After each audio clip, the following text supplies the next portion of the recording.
Yun, magandang araw po sa inyo lahat, Luzon, Visayas, Mindanao, pati na rin po sa mga kababayan nating OFW dyan. Welcome po sa panibagong reaction video dito sa Makapili TV. Ngayon po, naglabas po ng bagong survey po ang Pulse Asia.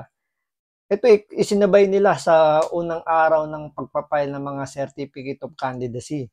So, dito sa survey na to, mararamdaman mo na may pagkabayas.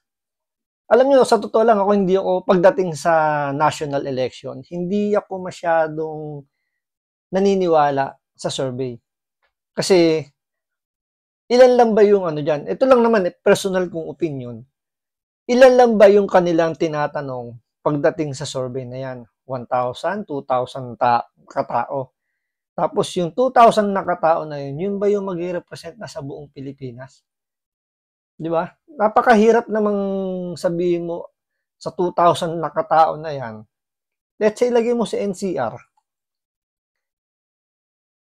Sa NCR, ilang city meron ba dyan? So, sabihin natin 20. So, sa 20 na yon, so tigda tig to 200 person ang ilalagay mo per city para mabuo mo yung, yung 2,000 na tinanong mo para dyan sa survey na yan. Ngayon, sa kada 200 na taong i-interview mo kada city, sa isang city, ilang barangay ba yung nasasakop ng city na yon, 'di ba? Kumbaga paliitin natin ng paliitin eh. So, let's say sabihin natin 3, 4 na tao sa isang barangay ang tatanungin mo. So, ibig sabihin ba yung 4 na tao na yon, yun na ba yung mag-represent sa buong barangay? Let's say 4 yung tinanong mo, natsambahan mo yung 4 na yon is pare-pareho isinagot. So, ibig sabihin ba yung buong barangay na yun, halimbawa, ang napupusuan nila, Bongbong Marcos na lang, ganun na lang. Halimbawa, si Bongbong Marcos, yung 4 na yun, napupusuan si Bongbong Marcos. So, ibig sabihin ba, lahat ng nakatira doon sa barangay na yun, pro Marcos. Siyempre, hindi naman, di ba? So, pwedeng mas marami doon yung anti-Marcos. So, sabihin natin hindi gusto si Marcos. Pero natsambahan lang yung napagtanungan mga pro-Marcos.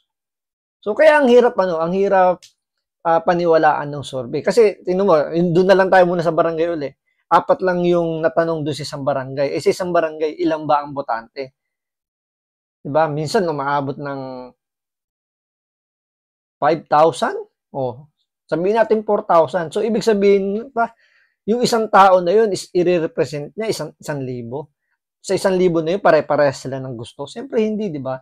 So, ang hirap paniwalaan lang ng survey na yan. Pero, dito sa survey na to, medyo may pagkabias nga sabi ko sa inyo dahil makikita ninyo kung ano yung nilalaman ng pinaka-survey niya. Yun po yung pag-uusapan natin ngayon. Kaya kung hindi ka pa nakasubscribe sa Makapili TV, pakipindot muna yung subscribe button. At the same time, palike na rin po ng video. Wala naman pong bayad yan. Kaya, pindot na. So ito, panoorin po natin itong balitang tungkol dun sa survey na pakiramdam ko, medyo may leaning sa administrasyon. Sabay sa unang araw ng COC filing, inilabas ng SWS at Pulse Asia ang resulta ng kanilang senatorial preference survey. At nakatutok si Salim Refrat.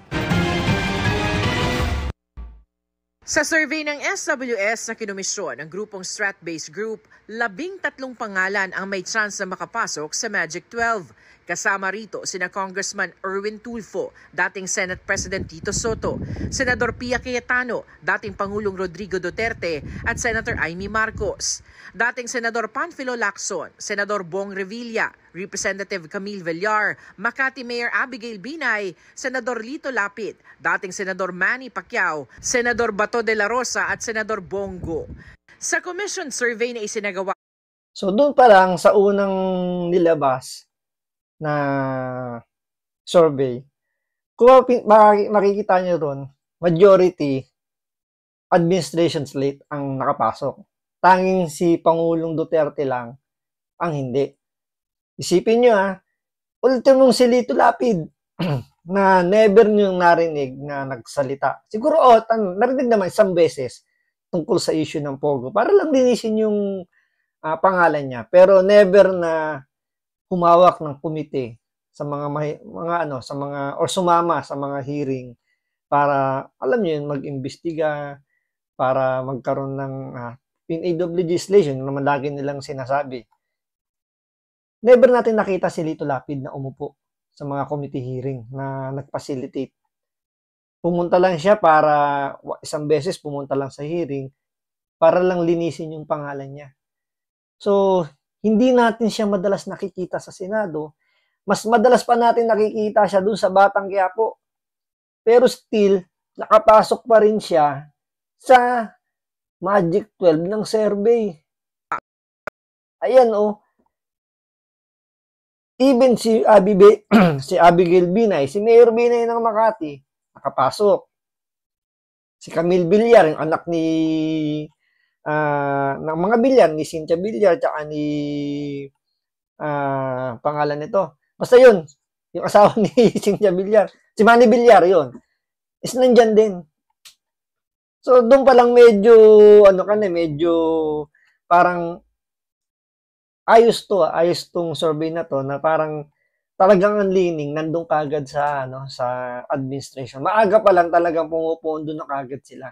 So hindi naman natin sinasabi na kung anong merong something, pero kung pagmamasdan mo maigi yung survey, medyo makikita mo parang may mga hocus-pocus. So makikita mo nasa dulo yung mga pambato na kapanalig ni Pangulong Duterte. So, makikita nyo rito na parang mayroong halong mind conditioning. Siyempre, importante yan sa mga botanteng Pilipino na kung sino yung nando sa top 12, yun na kagad yung pinipili nila. Kumbaga, ayaw na nilang mag-isip dahil iniisip ng karamihan sa atin na sila-sila rin naman na mananalo. Wala namang, kumbaga parang bumoboto lang tayo pero ang totoo niyan nakapwesto na yung mga yan. Parang ganun na yung mindset ng mga kababayan natin na hindi na iniisip na nasa atin yung susi para mabago yung Pilipinas. So, yung iba diyan dahil nga alam niyo binubusog ng ayuda, binubusog ng entertainment, yun na lang yung ibinoboto nila. Hindi na talaga nila iniisip kung ano ba yung natulong sa kanila. Tapos saka na lang sila magreklamo kapag nakaiupo na yung mga ibinoto, yung mga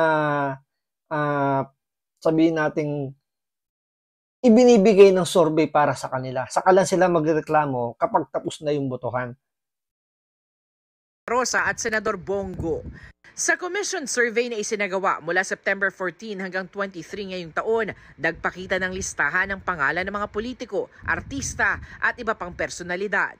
Ang 1,500 respondents pinapili ng 12 pangalan. Bili mo, 1,500 yung respondent para sa 12 kandidato. Bili mo, di lumalabas lang doon. For every one candidate, 12 person lang ang mag-represent. For daw sa loob lang sa mula ng nationwide ng Pilipinas, buong Pilipinas na yung magre-represent doon sa 12 tao. Pero isipin mo, nung nakarang eleksyon, ilan ba nakuha ang boto ni Robin Padilla? 25 million yata yon. So paano mo i-represent? O paano mo paano mo i-connect yung 12 respondent per candidate doon sa nakuwang total of votes ni Senator Robin Padilla. So napakalayo. 25 million na nakuha niya. Tapos dito palalabasin lang 12 katao lang yung magre-represent doon sa 25 million na nakuha ni Senator Robin Padilla. Kaya ang layo. Ang layo, kumbaga ang hirap paniwalaan.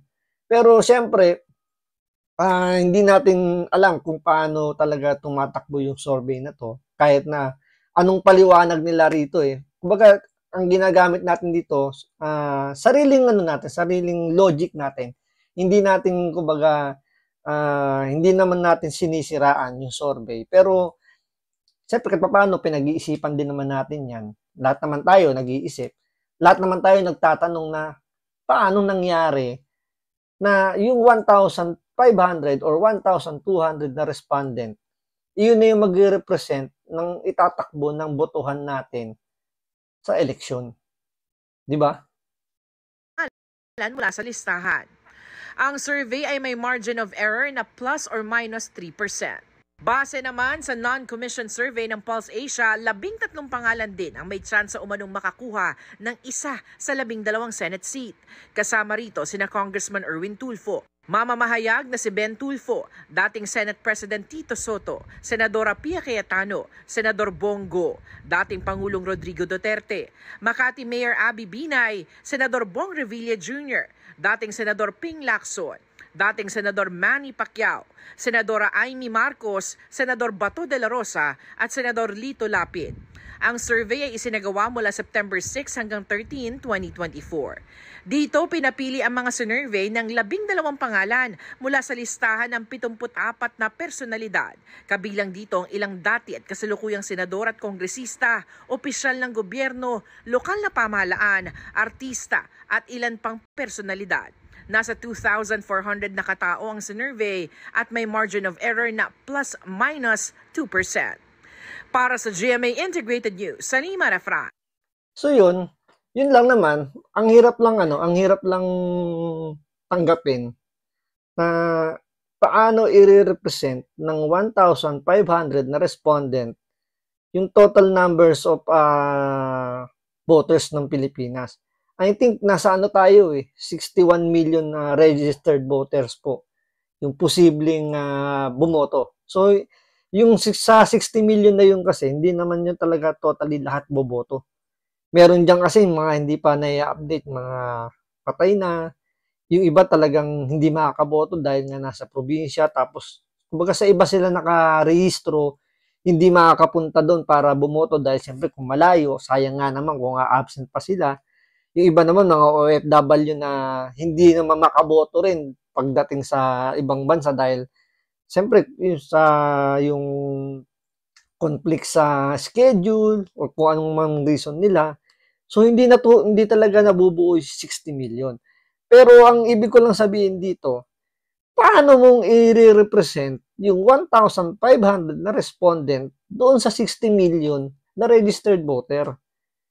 Diba?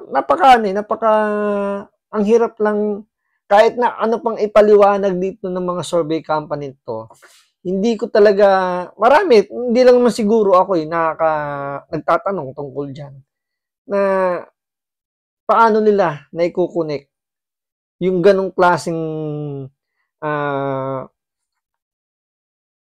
kumbaga paano nila nakukuha na i-represent ng 1,500 yung 60 million registered voters. Pero siguro dahil nga nakikita nila na marami sa ating mga kababayan talaga na minsan umaasa na lang talaga sa survey. Ayaw na mag-isip kasi nga, kumbaga manhid na sila. Kumbaga, alam niyo yun, yung frustrated na kahit ano pang mangyari sa eleksyon, still, yun pa rin naman ng, kumbaga, hindi na aahon yung Pilipinas. Nasa ganung mindset talaga tayo Karamihan sa mga kababayan natin nasa ganung mindset. So, hindi kumbaga, hindi na nila natatanggap yung kasabihan na, kumbaga, nasa atin yung kapangyarihan na baguhin yung sistema ng Pilipinas para umunlad. Kaya nga ako, ang advokasya ko kung gusto natin ng pagbabago, pumili tayo ng bago. Hindi yung bagong luma. Pwede rin siguro yung bagong luma, pero tingnan natin yung resibo. Ano ba yung nagawa nila? Ano ba yung pwede nilang maging, kumbaga pwede nilang, siguro hindi na rin yung nagawa dun sa city nila More on mas kailangan na siguro natin yung yung mas may malasakit tumulong talaga, yung nasa puso. Tulad nila Robin Padilla, Rapi Tulfo, 'di ba? Mga baguhan, pero ramdam mo na talaga yung willingness nila tumulong nandun. Kaya nga sila yung nag-top dun sa nakarang eleksyon.